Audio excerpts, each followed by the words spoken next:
దేవుని వలన కృప పొందుతుంది. ఇదిగో నీవు గర్భము ధరించి కుమారుని కని ఆయనకు యేసు అని పేరు పెట్టుతాడు. ఆయన గొప్పవాడే సర్వోన్నతుని కుమారుడనబడును. నేను పురుషుని ఎరుగని దానిని, ఇది ఎలాగ జరుగును? పరిశుద్ధాత్మ నీ మీదికి వచ్చును, సర్వోన్నతుని శక్తి నిన్ను కమ్ముకొనును గనుక పుట్టబోవు శిశువు పరిశుద్ధుడై దేవుని కుమారుడనబడును. ప్రభు దాసురాలను, నీ మాట చొప్పున నాకు జరుగును గాక.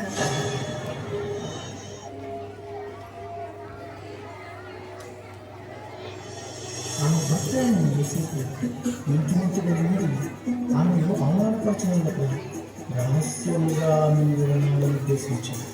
అతడు ఈ సంగతులను గురించి ఆలోచన చేయుచుండగా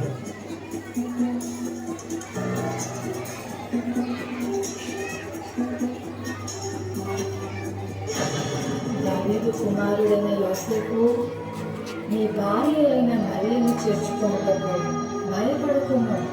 ఆమె గర్భము ధరించినది పరిశుద్ధాత్మ వలన కలిగినది. ఆమె ఒక కుమారుని కనును, తన ప్రజలను వారి పాపముల నుండి ఆయనే రక్షించును గనుక ఆయనకు యేసు అని పేరు పెట్టుతాడు. యోసేపు నిద్రమేలుకుని ప్రభువు దూత తనకు ఆజ్ఞాపించిన ప్రకారం చేసి తన భార్యను చేర్చుకుని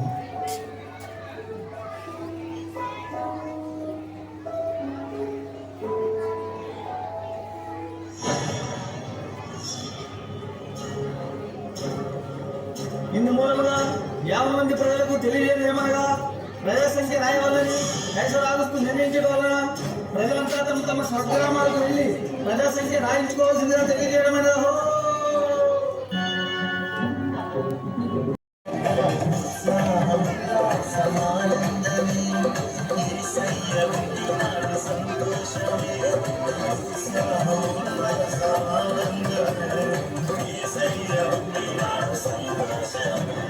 వీళ్ళంతా ఎక్కడికి వెళ్తున్నారు? అదే నాన్న, బెత్లెహేంలో మన రక్షకుడైన యేసే పుట్టాడంట. అమ్మా ఆ యేసే నాకు కూడా చూపించవా? తప్పకుండా చూపిస్తాను. కూడా వెళ్దాము.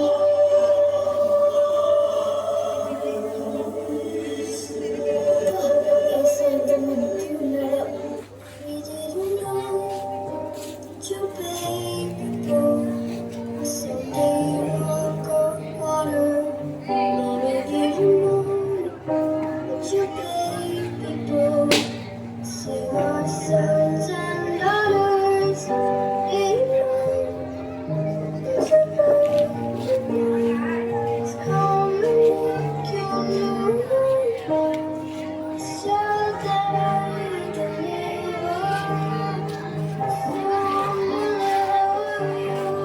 చూశారు కదా మిత్రులారా, చీకటి లోకంలో పాపమనే బంధకాలతో అపవాది చేతుల్లో బందీలుగా ఉన్న ప్రతి మానవుని రక్షించుటకు దేవాతి దేవుడు ఈ లోకానికి ఎన్నో గ్రహాలు, ఖండాలు, దేశాలు దాటుకుంటూ పాపంలో కూరుకుపోయిన నిన్ను రక్షించడానికి తన ఏకైక ప్రియ కుమారుడైన యేసయ్యను మానవునిగా ఈ భూమిపై నీ కొరకు పంపాడు.